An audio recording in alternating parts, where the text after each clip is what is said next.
이제 애 저녁 차려준다고 보글보글 된장찌개 끓이고 있는데 갑자기 엄마, 나 학교폭력 신고당한 것 같아. 곧 학교에서 연락 올 거야. 이렇게 얘기하는 순간 이제 한 석 달 정도 내외로 이제 속 시끄러운 시간이 이어질 텐데요. 그래도 향후 절차가 어떻게 되는지를 알고, 그리고 그 각 절차마다 내가 뭘 해야 되는지 이를 알고 있다면은 불안함이 좀 반 정도는 가시지 않을까 해서 하고 있습니다. 일단 아이나 학교를 통해서 학교폭력 신고가 들어왔다라는 얘기를 듣게 된다면은 처음 하실 행동은 아이를 통해서 자초지종을 듣는 거예요. 근데 이때 어, 반드시 명심하실 것은 절대로 아이를 혼내면 안 됩니다. 이거는 뭐 좋은 부모가 돼야 된다는 그런 차원이 아니라 아이들은 혼나면 말을 사실대로 안 해요. 거의 대부분 집안에서 많이 혼나면서 자란 아이들은 상황 면피성, 거짓말을 많이 하는 경우가 있기 때문에 절대로 혼내지 말고 자초지종을 차분하게 들어보셔야 됩니다. 그때 한번 거짓말하기 시작하면은 나중에까지도 그 말을 바꾸기가 또 쉽지 않을 수도 있으니까. 그리고 그 자초지종을 듣는 과정에서 혹시 내 자녀가 피해를 또 입은 건 없나 또 면밀하게 검토를 해 보셔야 될 거예요. 근데 물론 제가 전에도 영상에서 말씀을 드렸지만 함부로 맞탁폭을 걸면 안 돼요. 그러면 반성 점수를 거의 못 받기 때문에 뭐 진흙탕 싸움을 만들려는 의도를 가지고 맞탁폭을 걸라는 얘기가 아니고 실제로 학교폭력에서 가해와 피해가 구분이 약간 어려운 경우도 있을 수 있거든요. 실제로 그런 경우일 때는 당연히 서로 학교폭력 신고를 해야 되겠죠. 그러니까 그런 차원에서 혹시 내 아이가 피해를 본 건 없는지도 한번 체크를 해 보시라는 것입니다. 그렇게 제초 지종을 한번 파악한 이후에는 만약에 가능한 상황이고 자신이 있으시다면은 그래서 한두 달이 건너서 예를 들어 뭐 피해 관련 학생의 주소나 뭐 연락처를 알고 계신다면은 한 번은 두 번은 안 돼요. 요즘에 스토킹법이 워낙 엄격하게 적용이 되는 추세이기 때문에 두 번은 안 되지만은 한 번은 그 피해 관련 학생 쪽 부모님께 연락을 드려서 뭐 약속을 잡고 직접 찾아가셔서 아이와 함께 용서를 구한다거나 뭐 합의금을 드린다거나 하는 절차를 하시는 것도 나쁘지 않습니다. 계속 말씀드리지만 한 번은 돼요.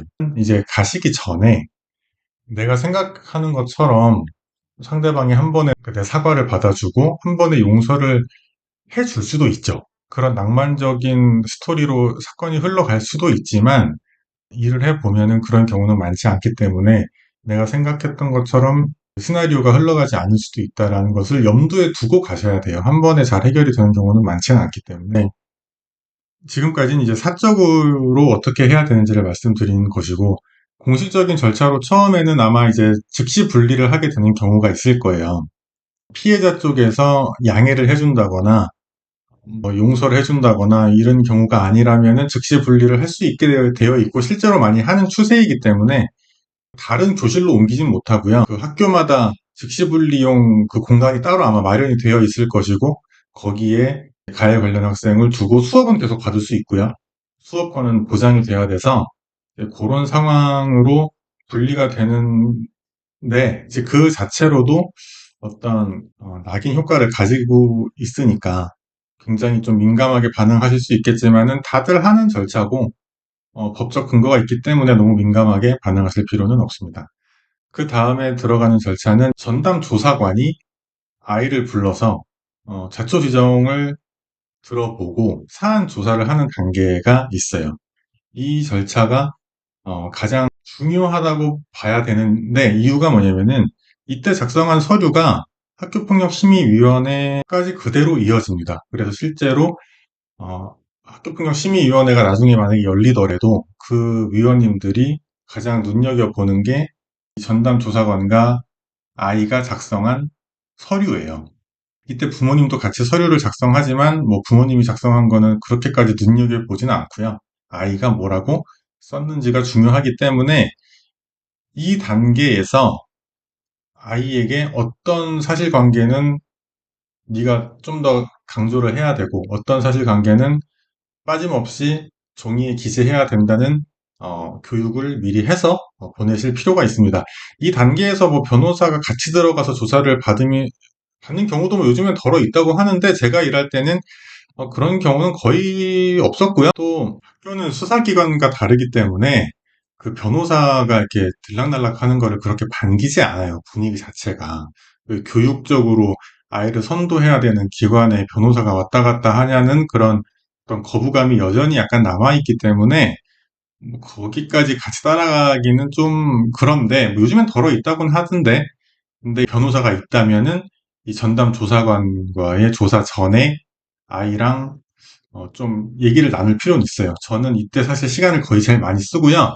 왜냐하면 아이들이 엄마한테 혼날까봐 얘기를 제대로 안 한다는 느낌을 받을 때도 많고, 그래서 제가 항상 애들이랑 얘기할 때, 물론 애들이 요즘에는 굉장히 똑똑해요, 생각보다. 내 생각보다 굉장히 똑똑하구나라는 생각을 하면서도 동시에, 근데 애는 애구나 라는 생각을 할 때도 있고 그 다음에 엄마한테 혼날까 봐 얘기를 똑바로 안 한다는 느낌을 받을 때도 있고 내 얘기를 이해를 하고 얘기를 하는 건지 모르고 그냥 하는 얘기인지도 잘 몰라가지고 애들이랑 이제 얘기할 때는 제가 야 너는 엄마한테 얘기 내가 절대 안 하니까 그냥 편하게 얘기해 라거나 내 얘기 지금 따라오고 있는 거지 이런 걸 계속 확인을 하면서 준비를 시키거든요. 그래서 다시 정리하자면은 전담 조사관과 조사를 받기 전에 준비를 좀 시킬 필요는 있다.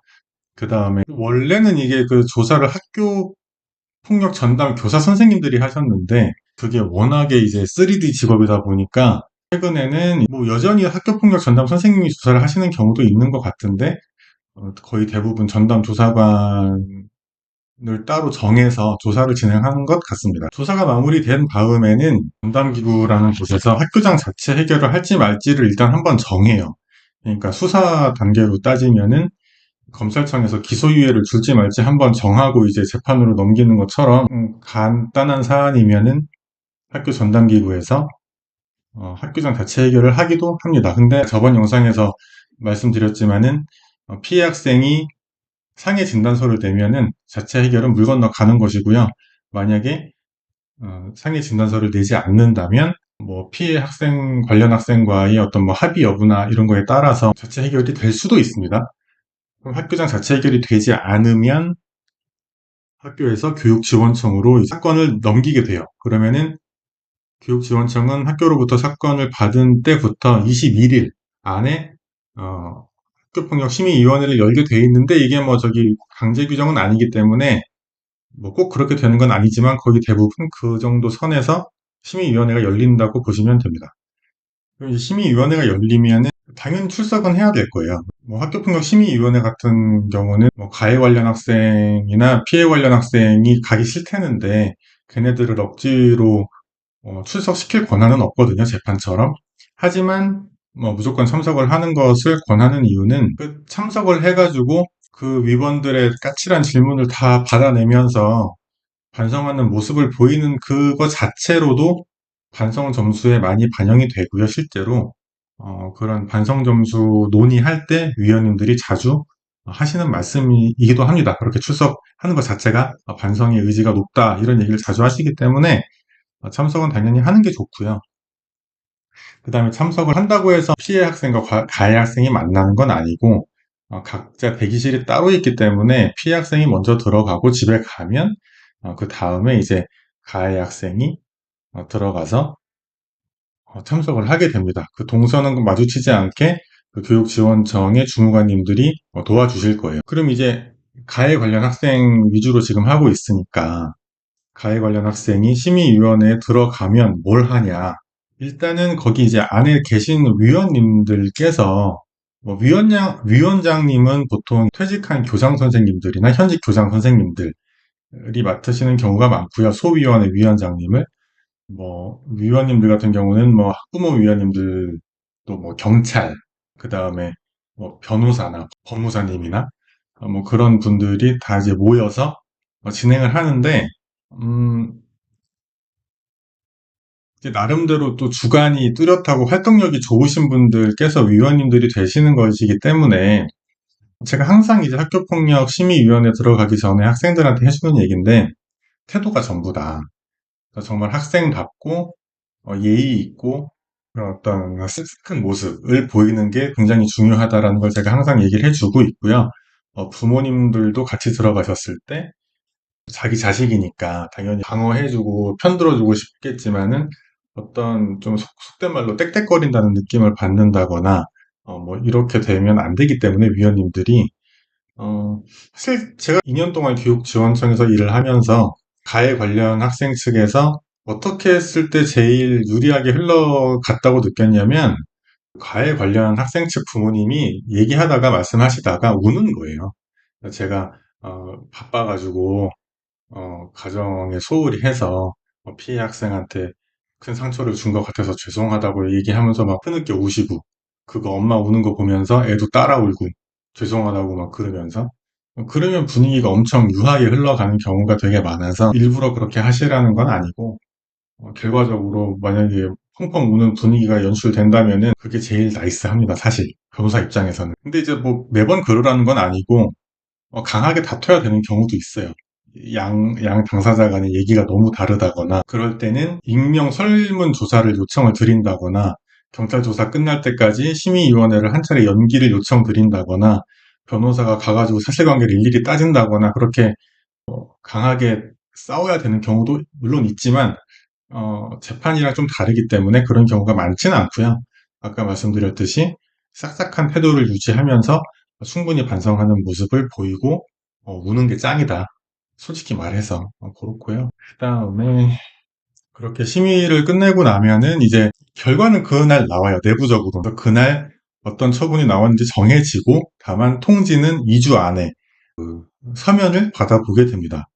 제가 하나를 빼먹었는데 그 이제 학교에서 그 사건을 교육지원청으로 보낼 때 처음에 이제 그 참석 요청서라는 거를 받아보시게 되거든요.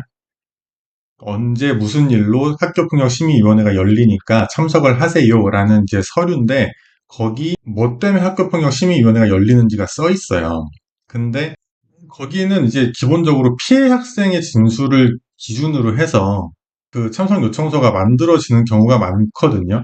공소장이나 마찬가지인 거죠. 그래서 그거를 보고 너무 이미 한쪽으로 결론이 기울었다고 생각하시고 가해 관련 학생 측에서 흥분할 필요는 없다는 거고 어차피 심의위원회가 끝나면 사실관계가 정돈이 돼가지고 마지막 조치 결정서에 기재가 되기 때문에 그 참석 요청서만 보고 너무 흥분할 필요는 없어요. 근데 이제 그런 것 때문에 민원이 너무 많다 보니까 최근에는 참석 요청서에 피해자가 주장하는 사실이랑 가해자가 주장하는 사실을 병렬적으로 기재하는 경우도 있더라고요. 근데 뭐 그렇지 않다고 해도 너무 흥분할 필요는 없다는 것이고 다시 이제 그 조치 결정서를 받는 단계로 넘어와서 조치 결정서를 받게 되면은 학교한테도 조치 결정서가 동시에 가거든요. 그럼 학교는 그 가해 관련 학생이 받은 처분에 대해서 일단 생교부에 기재를 하게 돼 있어요. 사실 제가 교육지원청에서 일할 때 그 책 집필할 때도 같이 참여를 했었는데 저는 이제 형법 생각만 하고 아직 확정이 안 된 거를 생기부에 적으면 어떡하냐 수시 봐야 될 수도 있는데 이런 얘기를 했었는데 이게 뭐 전국적으로 다 비슷한 것 같더라고요. 그래서 먹히지가 않더라고요. 그래서 나중에 행정심판이나 행정소송을 통해서 다툰다고 하더라도 일단은 학교폭력심의위원회의 결정은 생기부에 일단은 적혀요. 그게 이의제기 과정을 통해서 결과가 바뀌면 그때 또 바꿀지라도 일단은 적힌다는 걸 알고 계시고요. 그래서 학교폭력심의위원회에서 사후 조치 미만으로 받는 게 좀 중요한 측면이 있습니다.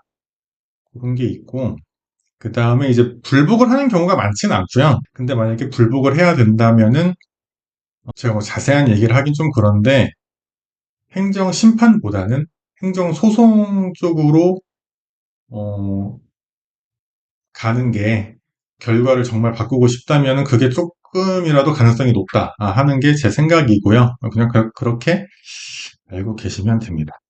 뭐 교육청에서 일할 때 뭐 행정 심판도 해보고 소송도 해보고 뭐 전담기구 선생님들 자문도 수없이 했기 때문에 학교폭력심의위원회도 뭐 수없이 참여하고 그런 경험을 바탕으로 한번 말씀을 드려보는 것입니다.